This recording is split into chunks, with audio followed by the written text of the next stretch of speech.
This is Karma calling, and you better wake the up.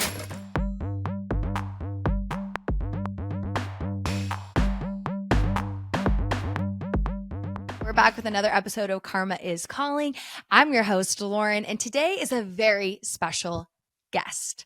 It is my love of my life, my husband, Charles. And it is a start of an epic series we're going to have going on Karma is Calling, because for years I have begged, I have pleaded, I have yelled to get him on this podcast, and he didn't want to do it. He just kept turning me down. Once I started it, he was like, oh, hell no, I'm not getting on there. But a month ago, he started going to therapy. He started doing the inner work. He's peeling himself back like an onion, finding all these layers, and he's realizing, maybe that would be kind of fun. Maybe I do have a story to share. And so I'm beyond excited for him to be here. He has gone through a lot in life. He has a lot of resiliency. He has a lot of grit, and I think he could inspire so many people. And what's really cool is he's never really dove into his birth chart before. He's never dove into his human design chart. And so what we're going to be doing over on YouTube is we're going to be live documenting his spiritual awakening journey. We're going to get him to understand his chart, his special energy, his life force energy, so that he can live life within alignment and we can see where that takes him and what he manifests. And so on our podcast together, we're really going to be talking about how to be in conscious relationships, what we've gone through, what we've learned together, and what we're learning in therapy together on how to just be the best partners, how to be the best versions of ourselves for one another, but also for ourselves, especially as we enter into this next stage of our life. Oh, I'm excited for you guys to meet him. Today, we're going to go over his anxiety, really what led him to therapy, how he's managing his anxiety today, and what he's been thinking about spirituality and how he finally got on board with it. And from here on out, we'll continue to dive in, and we really want you guys to comment any questions you might have that you want us to talk about, whether that's about relationships, whether it's around other random topics. We are here for you. I really want to make this a fun community, so let me know what you want to hear. Let me know if there's any questions we can answer, and let's meet Chachi. Well, hello, Chachi, and apparently Griffey. How are you doing today? I'm doing well.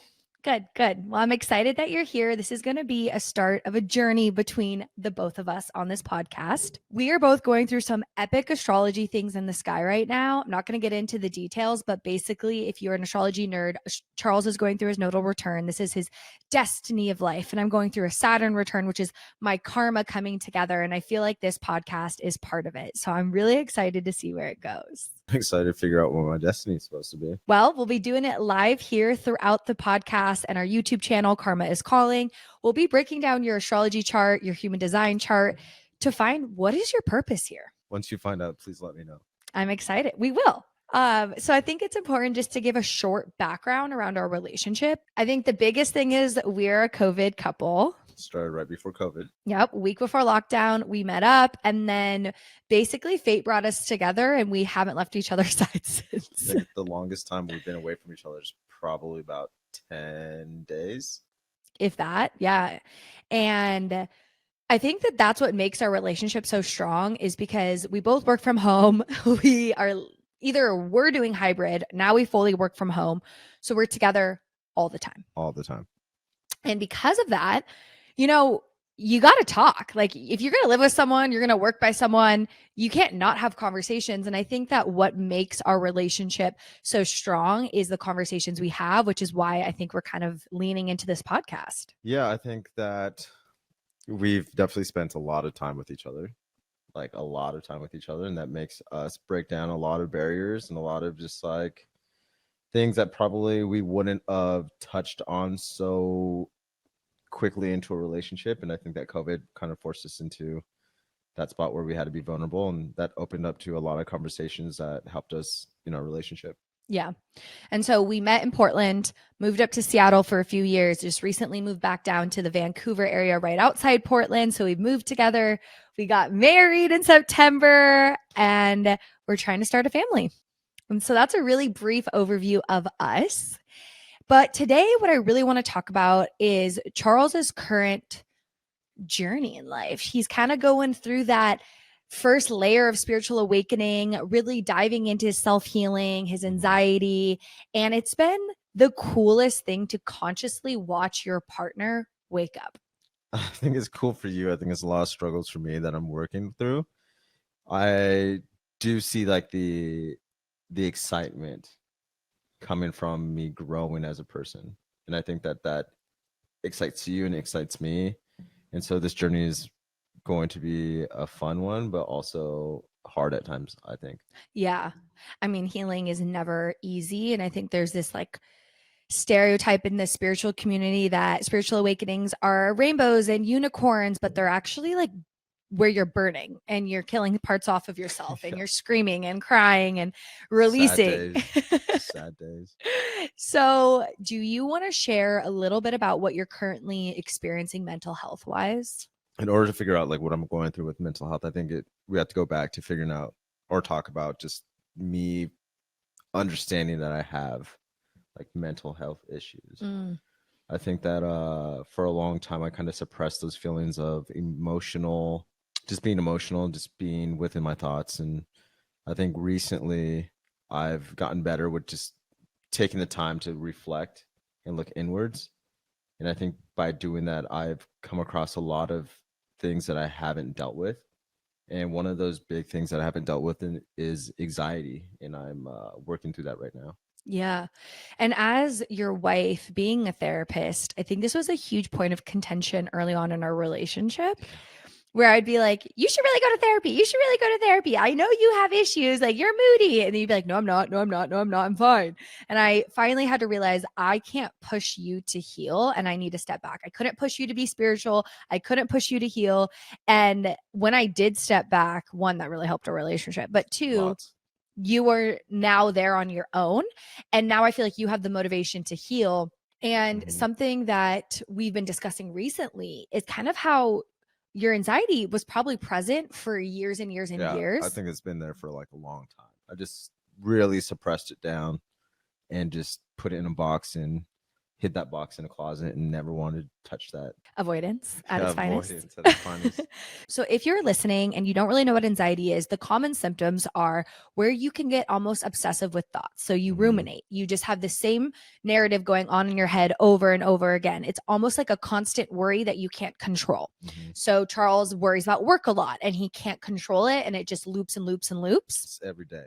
And it could just be anything. It could just be anxiety has different levels. I think it goes to something where it's not as big as you can just like think about it and then work through it. And then there's also anxiety that's stronger, where like what I'm dealing with is just constant thinking about something and not being able to let it go, even though that you know that it's not that big of a deal. You catastrophize things. Yeah, you make it seem so it's like almost life and death without worrying about any physical harm. Mm-hmm. But it's to the point at times where you're just that's all you think about every single day. Mm-hmm. It's Absolutely. crazy. And so anxiety is a spectrum. The lowest spectrum is just stress. Mm. Then to be actually diagnosed with anxiety, it does have to be to that level, like you're saying, where you can't control it. It's all encompassing. You have it in multiple areas of your life. And then to the largest, OCD. So it's kind of like stress to anxiety to OCD. And for you, what I noticed is when you would get triggered, it was almost like that's all you could focus on. And then your mood would start to tank and Mhm. everything would kind of just agitate. So, irritability and frustration is also a sign of anxiety because you're so consumed with other information that you don't have the bandwidth to really focus on other things. And I think because of that, I also I like decided to just avoid everyone because I didn't Mm. want to deal with like I knew that my mood was changing. I felt like I wasn't myself. And I mean, for the most part, I'm a pretty go with the flow type of person. But I think with anxiety, that changed almost like my genetic makeup in a sense. Like I think that it made me kind of just wanted to not be close to anyone at that point. Like I think that in the past it was like a little aggressive. Like before now, I think the anxiety was like a little too much. Yeah. Like I think I was depressed at some point. And then I think over time I decided that I needed to make that change and then work Mhm. within. So like when you brought up therapy, I think that that's when I finally gave in and I was like, okay, I need to make a change from it turned from stress to like OCD in a sense to like severe anxiety where it like brought up messed with like relationships and friendships and Yeah. work stuff. And then now like we've crossed that hump. We're going to a better side. Yeah. And I think what really motivated you this time was your anxiety has been crippling for the last few years to the point where you actually left a job because of it. Yeah. And you saw your trajectory going the same direction. And the thing is, how I see it spiritually is we all have wounds. And Charles' anxiety specifically goes back from childhood and trauma, where a lot of people's anxiety and depression are rooted in trauma. That is what makes anxiety and depression symptoms. I want you guys to think anxiety is worrying about the future, depression is worrying about the past. And not all, sometimes it's a chemical imbalance, but a lot of people on this earth right now are struggling with unhealed trauma. And he got triggered in his past job, and you started seeing it kind of go down the same route of your anxiety taking over, it You're impacting talking your about work. my recent job right now?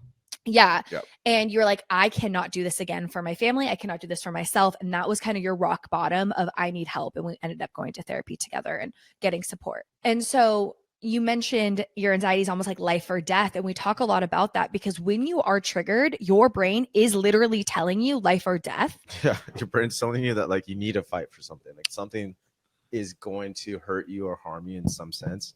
And so it's fight or flight. Fight or flight. That's living in a state of fight or flight. So your anxiety is rooted in core beliefs and from your own childhood traumas. So how do you think being biracial, growing up in a single parent household, all of that has impacted you now? Obviously, when you're younger, I don't think you are aware of those things happening. I think in a sense you do. You have a little understanding of like being a biracial kid from a single household. Like you see your friends, most of them, especially where we're from, like they come from a single parent. So I don't think that was like too crazy of like a thing to see, especially when I was growing up in like where we're from. That was fairly common. But then as I grew up, I started to realize like, hey, maybe this isn't normal to have a single parent. Like I have some friends who are like they have their moms and dads in good jobs and they have this house and they are living what I think is lavish, and I just never really experienced that growing up. Like my mom worked as hard as she could to get me and my brother to that spot, but that also came with like a lot of like pains as well. Like she just wasn't really in our lives, and I think that contributed to like the feeling of like anxiety because you need a parent with you to grow up, and my mom was working really hard to get me and my brother in a good spot. And so I mean that plus being black and Mexican definitely was tough, predominantly in a white town. So I think all those together was just like a mixture of just like not the best concoction for how to be raised, but I mean you just do what you can, I guess. Yeah. I mean, I think what you just spoke to is having your mom working so hard for you guys made you have to step up into the adult really early on. Yeah, I think when my parents divorced when I was 6, and that's when my brother was born. So especially in a Mexican culture, like once you're the man of the house, and I took that role obviously super early. I think that was just like built and drove into me. I think that's in my DNA to be the man of the house, and so I took that role on super early. And so I never really got the chance to become or be a child. I think I always felt like I was the protector of my family. And I think that comes with a lot of stress and a lot of just anxiety on itself. Like you have to be the one, you have to be the best brother, you have to be the best son, you have to look at things differently, you have to Be mature. You can't get into trouble, right? You have to try to do well in everything that you do because you don't want to let your parents down, or your mom down, your brother down.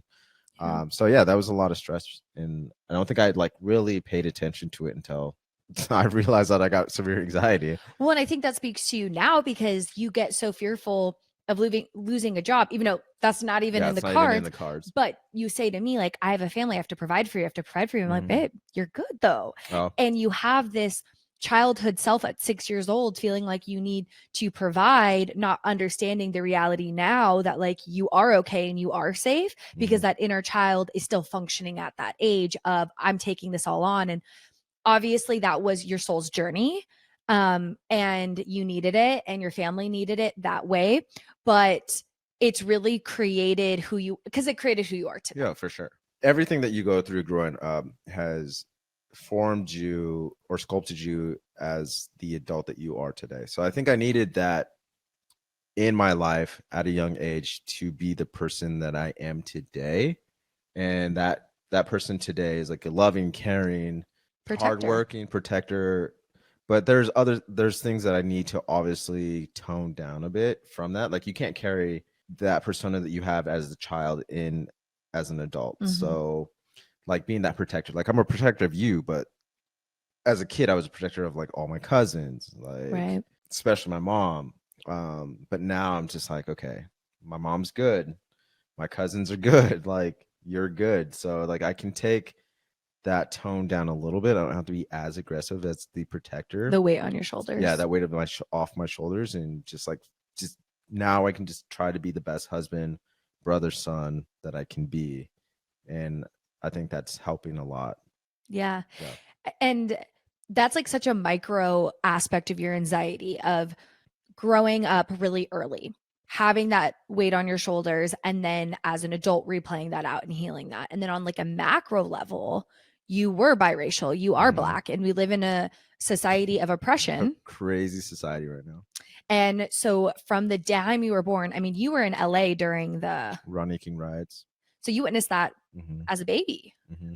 You witnessed a lot of harm to people that look like you. Mm-hmm. And you constantly see that on the news. And so that is then also triggering your brain into fight or flight. I have to be hyper vigilant at all times. Yeah. And then what your mom has told you, of course, to protect you, but also it has ingrained in you that you have to be this perfect person at all times. And that has gotten in the way at times of you speaking up at work or whatnot, because there is a fear there. Yeah, I mean, I can't speak to all people of color, obviously, but all I can speak to is me and the life that I've lived and what I've witnessed. And yeah, like I think growing up in Los Angeles for a short amount of time and being there while the Rodney King riots were happening, my mom being a pretty light-skinned Mexican was terrifying, because you drive down the streets and you hear all these stories about people getting pulled out of their cars who weren't Black and like getting beat up, or you see Black men and women getting beat by police officers just on a daily, or Yeah. like I think that's just like a lot of stress that you kind of take that identity on, in a sense. Like you have to always be aware of your surroundings. And then I think with my mom being who she is, being just like a strong-willed person, she's always drilled into me and my brothers, like, no matter what skin color you are, like you're as good as anyone else. Like you have to know that, you have to believe that you are. Don't let anyone tear you down. Like you are as good or even better than anyone else. And I think with that, you have to also carry that on your shoulders too. Like you always have to have that feeling of like, I'm equally as good of a person in any sense than you are. And I think that just because of that, and I think that with the environment that we live in now in the last couple of years, I mean, that's still, it's not as bad, but it's been really like aggressive too. So Yeah. And you work in corporate America. You've worked in corporate Yeah. America your whole life. You were always the only Black person on your team. And I think recently we've had a lot of conversations about that specifically, and also about how these core beliefs have been formed, whether you realized it consciously or not. Like what you see is what your brain starts to absorb. The subconscious will see images and absorb those images. And so even though your mom was telling you these beliefs of you need to be better than everyone else, right? So you have that hypervigilance, but then you also are seeing things on movies and the racial movies we've seen, or even the news, everything that is steeped in racism, that you are less than, or that you aren't good enough, or you won't get that job, whatever it is, right? And so you've had these really big core beliefs ingrained in you, and currently you're waking up that these have been functioning at such a subconscious level that have been steeping into all areas of your life. And I feel like that's kind of been the epitome of your spiritual awakening. Yeah, for sure. I think I can see that. Like I think that now that I am an adult and I've like realized all the things that I can change internally, and I can't change like outwardly. So all those thoughts that I had growing up, and then witnessing all these crazy things and living this life in this like world that we live in, like I can't go out and like change everyone's mindset on who a person is and how they get treated, but all I can change is me.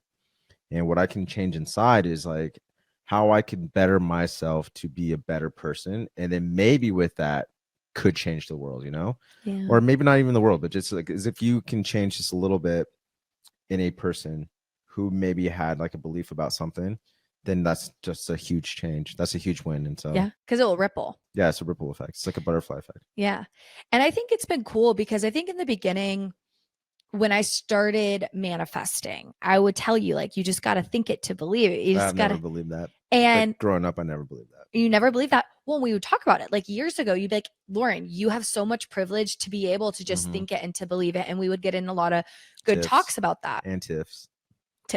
Because I'd be like, no, you just need to go heal your subconscious, because I think both are true. Yep. In the human experience, if the new age spirituality does not always take into account oppression and trauma, especially intergenerational trauma that you have in your bones, your ancestors, what they've gone through, and the trauma you now hold through epigenetics, which is basically in our DNA, we hold trauma for up to 3 generations. Now, that is true. There's also a side that you just spoke to, is you can still heal that. Mm-hmm. And as you heal your trauma, you will naturally vibrate at a higher level and attract manifestations in. So it's accounting for the human experience, validating it and knowing it's real, but also looking at the spiritual experience of we can change our realities when we do our inner work. Whether you change externally, you can change internally. Yeah, I think at first it was difficult for me to believe that, because it was so hard for me to actually see myself doing the things that I am doing, to then have a person who's not a person of color be like, all you have to do is just manifest. Like, if you believe, you can change the way that you live.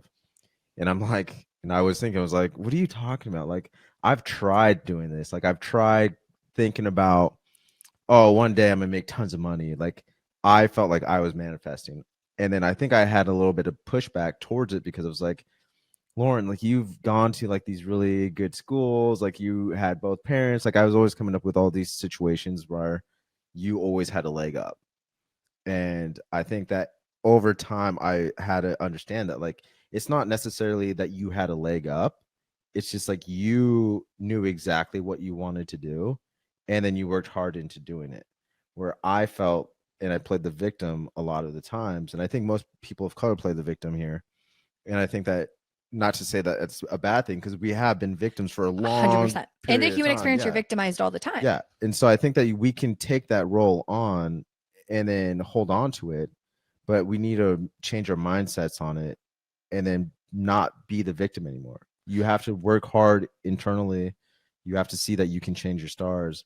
And as soon as you decide that, you just have to now work on it. And then eventually you will get to where you want to get to. Yeah. And 2 things. One, I want to name, I do have privilege, obviously, like you're saying. I did have a leg up in the sense of my identities that allowed me probably more opportunities right off the bat.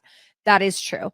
And the second thing is, we've talked a lot about the victimization mindset of people of color and how they want you guys to feel victimized. Oh, for sure. They want that belief set in and ingrained in you. And that's why there's systemic racism in every single system, school system, Professional settings. professionals, work, whatever it is, there's a disproportionate racism in Black communities, how there's a higher rate of alcohol and liquor stores on every single corner to keep people just crappy roads and like numbing themselves. And yeah. I think there's still systemic racism. I don't think that has changed at all. No. But I think a lot of people are more aware of it. I think we're opening up to the fact, and we're seeing it a lot more. And I think our voices are being heard a little bit more. Like, I think we're just getting tired of feeling that feeling of like, we understand that they're still trying to keep us down, and we just have to overcome that. And I think that that's speaking to the larger kind of movement in the spiritual community right now in across the globe, is we are going through the Great Awakening. You see it at a rapid rate.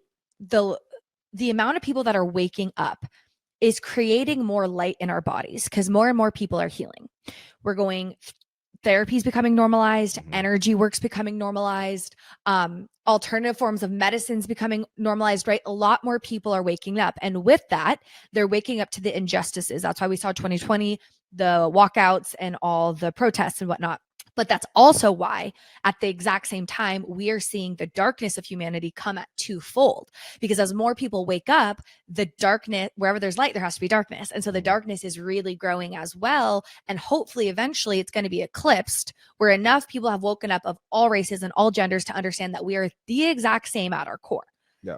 The physicalness of human reality, I feel like, is almost your avatar that you chose made you have trauma just right off the bat. When you were born, it was like, I don't know what I did in my past lives to have to go through some of the crazy things that I've gone through, but I mean, here we are. So I just have to make the best out of it, I guess. well, and as you find your spirituality, you kind of are, you're realizing like, okay, these are my superpowers. I've gone through this shit. I know what pain is like. I know what it's like to be in a dark night. Now I can come out of it, know my soul, and kind of provide back. And I feel like that is the purpose of human experience. You heal and then you heal others.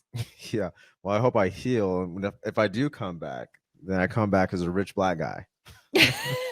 Well, remember you had that past life reading and you were rich in a past life, and your south Well, node is in the second house. Well, I had it in my past life. I had it in my future, but definitely not my present. That's what I'm working on. Hey, this podcast. Yeah. Seriously. So I guess I'm wondering from you, when I started getting into spirituality, that will probably be a whole nother episode we'll talk about, but and how it really impacted our relationship. Mhm. I dove headfirst in. I'm someone who's all in. When was the moment that you started saying, okay, maybe there is a little something to what she's doing? I think it was when you decided to start astrology, like Okay. you being an astrologer. I think that is when I started to realize that like maybe you like the teachings that you're or the learnings that you're learning and the way that you were just putting a lot of effort into something, and to this point now you've grown it into a business, and you've always known that like this is something that you wanted to do. The same thing with like therapy. Like you wanted to be a therapist at a super young age, and you knew this, and then you like started doing charts and you started reading your own like what your stars look like, and you're like, oh yeah, I knew that I was supposed to do this. I think I was skeptical at first, but I think that you've each time you kept on leveling up, and I was like, okay, maybe she's right about this. Maybe she does know that like in the past this is what you were supposed to be. Which is funny because you said to me, I need to have evidence. That was Yeah. your biggest thing about spirituality is like, I'm a logical person. I need evidence. And I guess just literally watching me and me telling you, even though you had no idea what I was talking about, I still don't know what you're talking about half the time. but you will. Me telling you, like, babe, this happened in my chart and then this happened, or this happened and then this happened. You really did get that evidence. Yeah. And even the hard times. I think it's obviously it's harder to see evidence when you're going through some hard things, and it's so much easier to see evidence when things are going well, because you have Mm. something to tie it back to. Where like when you're in a dark spot and you're seeing these pings like come at you, you're like, what was that? Like, is that something I should focus on, or is this just life giving me another challenge? And once you start realizing that like those challenges are life lessons, and once you overcome those life lessons, good things happen from those things, then you start expecting and wanting more of those life lessons because you get to grow from those things. Basically going from the victim mindset of fuck, I have another thing I have to do, the world hates me, to oh, this is a challenge, I'm going to grow through it, and then you become like more confident in yourself. Mm-hmm. So we mentioned a little bit that we went to therapy, Mm-hmm. and I just got to say, if you're going to therapy and you don't feel like your therapist is the right therapist, it's okay to switch. I mean, yeah, we've gone through a few therapists because we want to find the right one. Obviously, especially me. I mean, I'm not a huge fan of therapists. Like going to therapists, like I think for the longest time I was avoidant of therapy. Yeah. And then the therapists that we've had in the past probably weren't what we were looking for. So yes, make sure that you find the right therapist that you we'll help you with whatever you need help with. And I think we're shifting in a new paradigm. I was just talking to my friend about this. Like having someone validate your feelings and that is it is not helping you grow. Because what if those feelings are coming from a distorted perspective? Or like something that you and I do great is like we talk about shit all the time, right? I mean, we go for walks and we talk. Yeah, like our triggers, what we're learning about ourselves. So when we go to therapy, we are looking for someone to deepen and make us think harder about it and reflect instead of just validate. Yeah, we want people, or we want therapists to give us tools to work on some of the things that we need to work on. Some hard questions. Or some questions to like ask each other. Like an example of the things that we wanted to go see a therapist about was like communication. We wanted to learn how to communicate with each other in a way that like you can get your point across, I get my point across, and we're listening to each other rather than just talking to each other. You can talk to each other and you feel like you built that connection, but if you don't go deeper within that conversation, you're not going to learn. Or you're not going to listen to the other person and figure out what their needs are because you're just listening. And so we were hoping to have a therapist that can give us some pointers or some tools to become better listeners, become better talkers or communicators with each other. Yeah. And we didn't get that in our first couple of ones. So yeah, I mean, shameless plug, but like I'm a direct therapist. I'm almost like a coach mix therapist, and I'm doing container sessions because I think 3 months is great. You come see me for 3 months, we recheck in. Do you want another 3 months? I think that going every week for years on end can be good if you're getting deeper, but at times it can also keep you stuck. So just like to say that. But one thing that did come out of the therapy that we did just go to for the last few weeks is human design. And it's just so crazy how it came about us. I said this on another episode, but basically she practiced human design and was able to provide us some really cool information about how our energy works. Like I was talking in my last episode about our designs. And Charles learning his design actually has really helped understand his anxiety better because his 2 top chakras, the ajna and the crown, are undefined.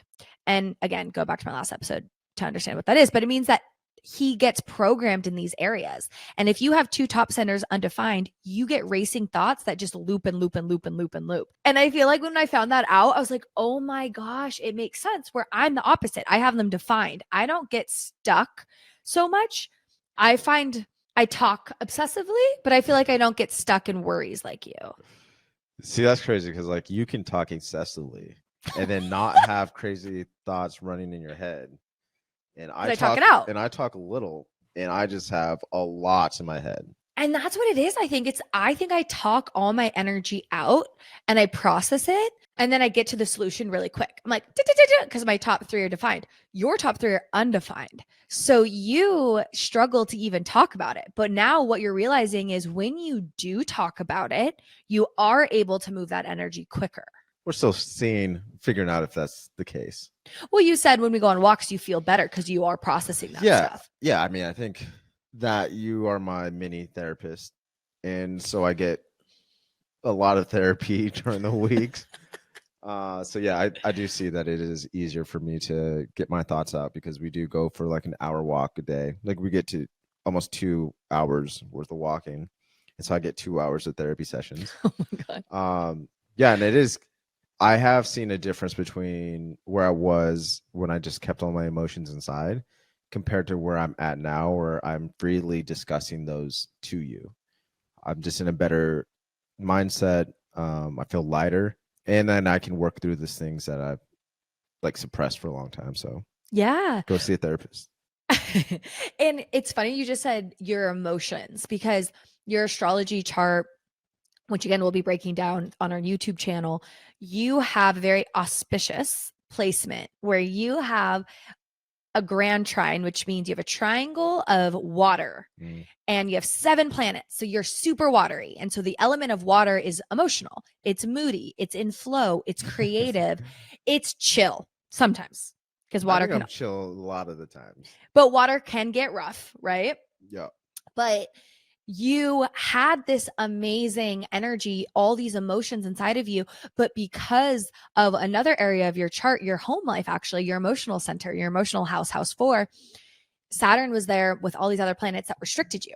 And you became this father figure, Sagittarius, this wise man at a very young age, which prevented you from expressing these emotions. So as you have been going through your ancestral and individual trauma, you are unlocking your whole entire astrology chart to all this amazing emotions, which is making you fucking intuitive as shit.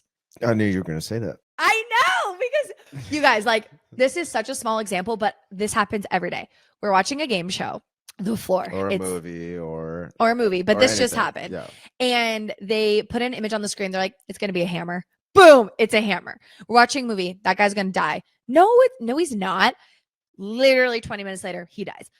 He kind of ruins all the movies for me, but it's crazy. I don't know if it's okay. I can see if you thinking that it was intuitive, like me being intuitive, or I can see, because I'm still like half glass, half empty, half, or the glass half full kind of like thing with this. Maybe the screenwriter is just really bad and they just give hints, and I'm just like, Do you remember what your spirit guide said to Kiki? no, I mean, I don't. To stop dismissing your gifts. I was just saying.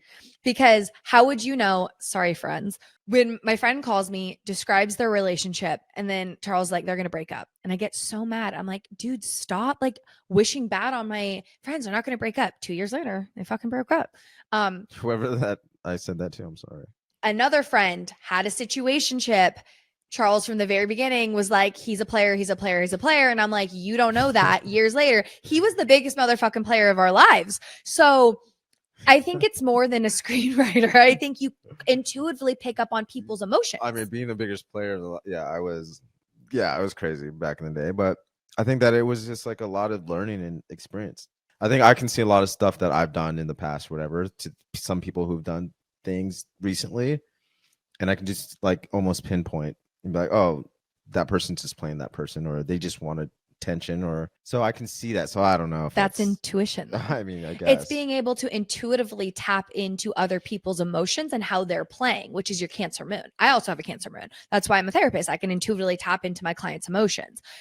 However, both of us. Maybe I should just be a relationship coach. Ooh. Like Hitch. Like the movie Hitch. That would be really fun. Maybe we do couple. Yeah, I have a 1-800 number after this, so give me a call. Honestly, drop any comments about couple questions that you have, because I think it'd be fun to answer. And if I'm wrong, then just know that I'm not a professional. But I am, so that's okay. It's interesting though, because you have a lot of water. I'm a Cancer moon, but we're both non-emotional beings in human design. And so basically what that means is Charles and I have our ability to tap into other people's emotions, but we're not. We just avoid our own. Yeah, basically we don't ride this wave of highs and lows. We're just kind of able to avoid our emotions. I don't know if that's a good thing or bad thing, but I think we're learning together. I think I never felt emotions until I started dating you. And I don't think that I wanted to express my emotions until I started dating you.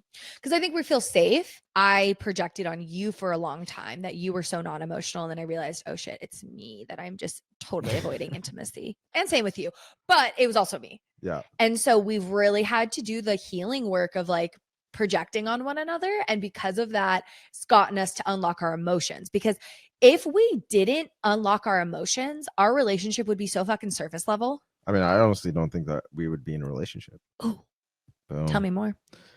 I mean, I don't know. I don't think that I think our relationship, we need our emotional connection in order to keep us strong. Like, I think that you and I have worked really hard with our being able to, you show emotions and me talk about my emotions. I think that has unlocked a lot of things in our relationship that has opened up a lot more like great things about us. Like, we're super honest with each other. We can have honest conversations with each other. You know everything about me. I know everything about you. We enjoy spending every day with each other. And I think that it wouldn't have been that way unless we were open to having our emotions shared with each other. Yeah. It's almost like what you're describing. It made our relationship that much richer. Yeah, it just made it stronger. and deep and rich. And emotions are energy in motion. So they're the way that we as humans get to actually interact with the world, the physical world. So really what an emotion is a sensory experience of something that is happening externally. And when people have a blocked sacral chakra, they don't always show their emotions, or if it's excess, they're over emotional, right? And so when you start tapping into your emotions, you start experiencing the world brighter in a way because it's sensories opening up. And it's not always easy. Like we will have some really hard conversations, or you'll be going through a lot emotionally, and it's sometimes hard to hold that for you, or vice versa. But when we do get through that, we feel so much closer because we saw each other at such like a raw, vulnerable spot that makes us see each other. I don't even know where I'm kind of going. Almost like as humans. Like you're not just as a relationship, but you can see the other person as who they are authentically.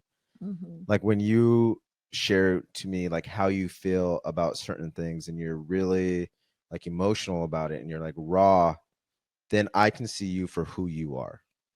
And it's the same for me. Like if I'm opening up to you about the feelings I have about anything, friendships, work, whatever, and you can see that that's like it's painful for me. It's like hard for me to tell you these things. You can see me for who I am. And I think that you and I have that ability to see that person for who they are and accept that person and then try to help them get through whatever they're wanting to get through. And that's what's made us stronger. Oh, yeah.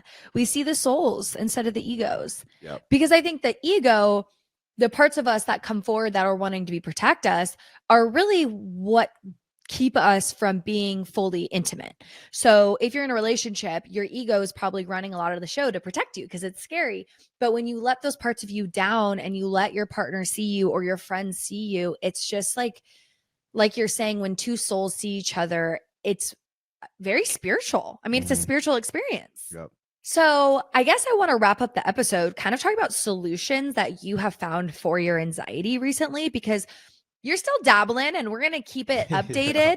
But I want to know, what have you found the most helpful so far with your anxiety? I mean, we already kind of talked about it, but I still think I think walks have been a major key for me. Also, I think that communication is huge. I also believe that looking internally and just spending time with myself, either meditating or journaling, has been a big thing for me as well. You know, you just got to be you got to make sure that you're well-rounded in all the facets of like life. And I'm slowly getting into that. And I think it's been a big part of the change that I'm feeling. Yeah. Why do you think walks have been so powerful? Well, not only you're getting like physical, you're getting active, and that helps with like the brain, just being able to just get outside the house and outside your mind, communicate, like having that conversation with you, and then having ideas that you're sharing to me and then implementing it. And then you're also giving me tarot readings, which you can then tell me how I'm supposed to feel about the day or what my day looks like. And then it's up to me to figure out how I want to navigate that. I think that's been good. Yeah. So kind of, I want to step back to the walks really quick, because there's a few scientific things that we could touch on. Like one, when you're out in nature for over 20 minutes, you naturally attune to the frequency of nature, which I believe is alpha, and it's a meditative state. So when we're walking, we automatically get into a relaxation mode. And then you layer it that we're talking about like really deep shit next to each other. Because you're already relaxed because you're moving and you're outside. So you're already relaxed. And then you can have those conversations. So we're grounded, you have the conversations, and then we're not looking at each other, so our ego's not like alert, feeling awkward. And so, you know, if you have conversations in the car when you're walking, it's like people get less defensive, right? So and we have a dog who just walks and sniffs all over the place. So like takes you away from like that serious to get to that serious. Like you're never too serious because Griffey will pull you one direction. Like, oh, okay. God, I hate that. We really need to at least train them. Anyways, and then lastly, I find walks so fun because we visualize. We talk about manifest. Yeah, we manifest. We talk about our lives. We visualize. We feel what it's going to feel like. And it's so fun just to daydream with you and have these really deep talks, but then also just be like, where the fuck are we going? What are we manifesting? How are we going to make this our reality? And so if you don't go for a walk, do it, because it gets us back to our roots. Like, we need to be in nature. It could change your life. And it's so simple. And I think what the walks are helping me do, especially, I mean, not only all the things I just mentioned, but we're going back to like me not being able to picture things in my future, right? And now with these walks, I am learning how to manifest. And now I can see my future and see the things that I want. Like, we want a house. Hopefully, we can get one this year, right? And like, I always knew that I was getting a house, but like, now we can get a house that we want. Like, hopefully we can find a house that we want in a neighborhood that we want. Like, I think that now I'm starting to realize that all those things that I've ever wanted in life are obtainable, and the walks and manifesting has helped me realize that. Yeah. That's been really cool. And shedding the distorted beliefs of that you can't. Yeah. So, okay, tarot readings. I want to hear a little bit about what you think. I take Charles to a few psychics or tarot readers, but really only one who's badass. And what did you think about that? Going to a psychic? I mean, I was skeptical at first. My little skeptical baby. Yeah. I think it's okay to be skeptical, because you're still trying to realize, you're trying to teach your mind that like what people see in your chart or your stars is essentially the story that has already been written out for you. So I mean, initially that's hard to like comprehend. Yeah. And so for me, being someone who's like logically, like a logical thinker, like I need to see examples or confirmation of these things. Like, I can't just be like, oh, what she says is 100% accurate, let me just believe what she's saying. Like, I'm slowly getting into those, because I'm starting to see from what people are saying, are from my chart and my stars, like they are coming true. So then it's easier for me to be like, okay, I'm taking what this person is saying to me and I'm like understanding it. Kiki, when they told me or gave me my reading, I think that I was more open to it than I maybe went in leading, like, to you guys. But yeah, it's been good. What was the biggest thing that Kiki said? So they are an intuitive tarot reader. So they speak to our guides, and apparently our guides really like each other. And I yes, love apparently that. my guides kind of hate me. Your guides give you tough love, but your guides sound a lot like me. And so it's kind of funny. But Kiki said that sometimes people's relationships, their guides don't like each other, and it can be a problem, which is actually hilarious. But Yeah, that not was ours. no, they're working together out there. They're partying. But Kiki talked to our guides. They are clairsentient and clairvoyant, which means they hear and see things, as well as use the tarot as a guide for the readings. What do you think the biggest thing they said that stood out to you now? Well, I think that I went in looking, because I mean, I think this was at the point of my anxiety towards work. Peak. The peak. Like, that was, I think that's the reason why we decided to go to a psychic, because I wanted some clarifications on work. And I think Kiki gave me a lot of just information to think about. And so apparently my spirit guides are telling me that not to worry, that everything that I am hoping for, and to, I guess, just not to worry about where I'm at within work. Like, everything will work itself out. Everything will be fine. And I think that was a lot of weight off my shoulders. I was able to take a few deep breaths and like relax. And I think that that has helped me with my anxiety. Yeah. So almost just validation. And I was talking to Charles about this. I'm like, astrology readings or tarot readings, when things are going really well, it's fun to go and get validation of why they're going really well. Or if things are going really shitty, it's a good way to get validation or insight of why it might be happening. And so for you, it was like really just a lot of validation. Yeah. One thing that just came up for me too was actually after Kiki, you struggled understanding why tarot cards really meant anything. What was the question? Remember that you were like, well, how do we know that that card? Yeah. Again, I'm such a logical person, so I'm thinking, why are tarot cards so important? Why are they a tool that people use to kind of give you information on your day or the year, whatever questions that you had, why tarot cards? Every card has a meaning, right? Like every card, you can pick a card and be like, you can always come back with a conclusion on whatever question that you have based off whatever tarot card that you pick. That was my assumption of tarot cards. But you explained to me that that's not the case.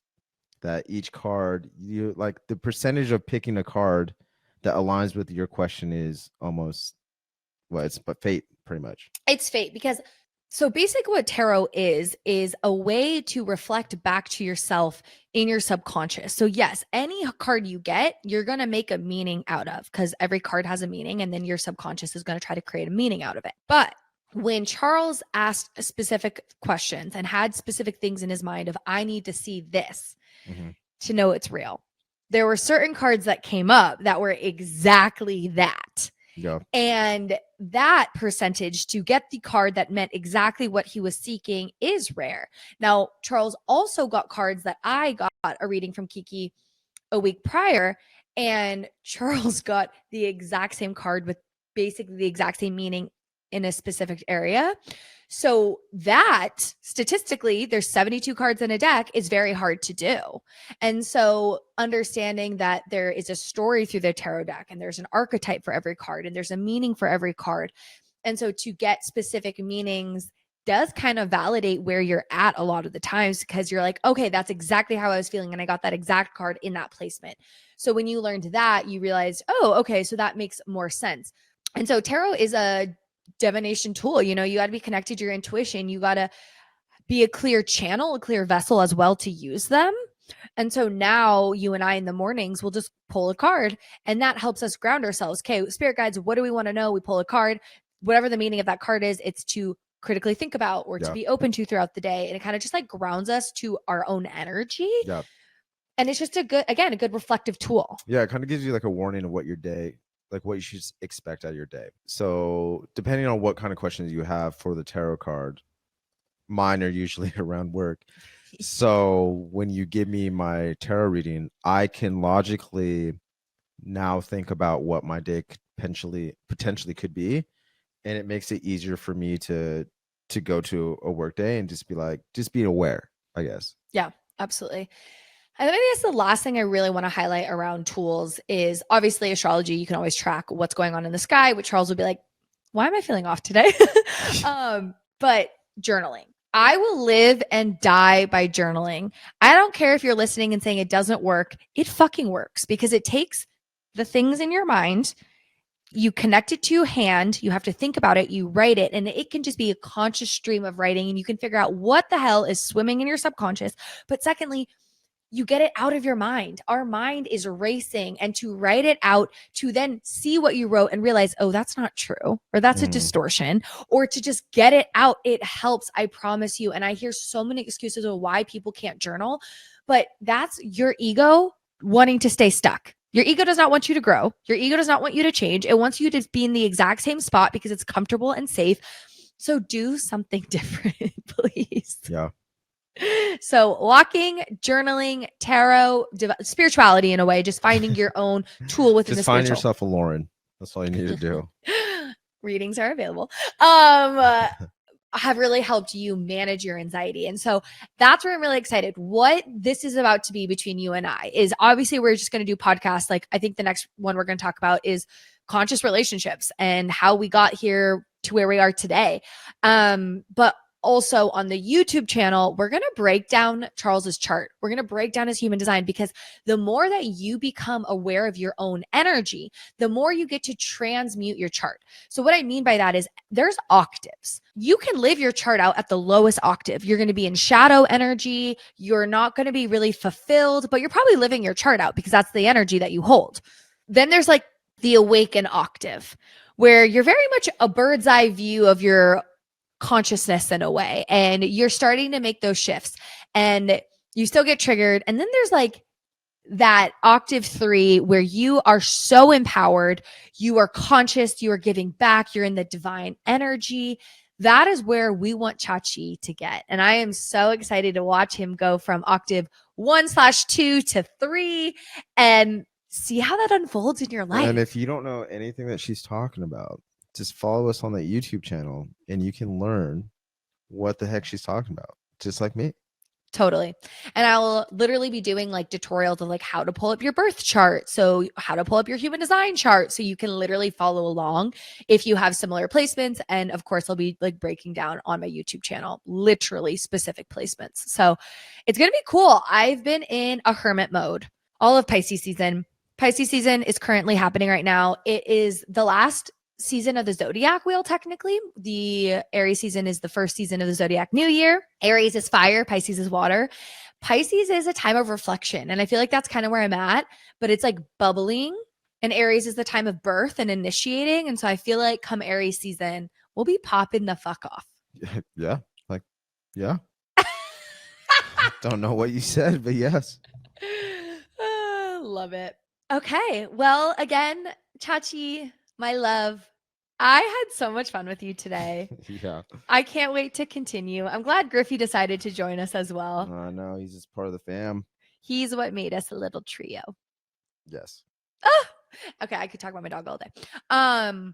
Again, like, share, follow us on YouTube, be a part of this journey, subscribe, comment, like ask Anything. questions, anything. We'll talk about it. We'll give you a shout out, whatever you want to know. Or not If you shout want out. to just ask me questions about relationships and I can give you shitty advice, just hit me up. But the thing is, like, my friends call me and I'll give advice. I'll be like, well, let me hear Charles's. And I'm like, what the fuck? So you get pretty good advice. I do get pretty good advice.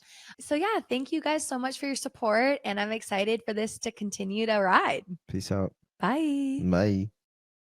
To get in touch with me, you can head over to thelunarchild.com and book any astrology or therapy sessions. I'm also on TikTok and Instagram, The Lunar Child, if you want to dive into daily astrology transits, everything you need to know about your birth chart, and some health and wellness goodies. And I will see you all next time.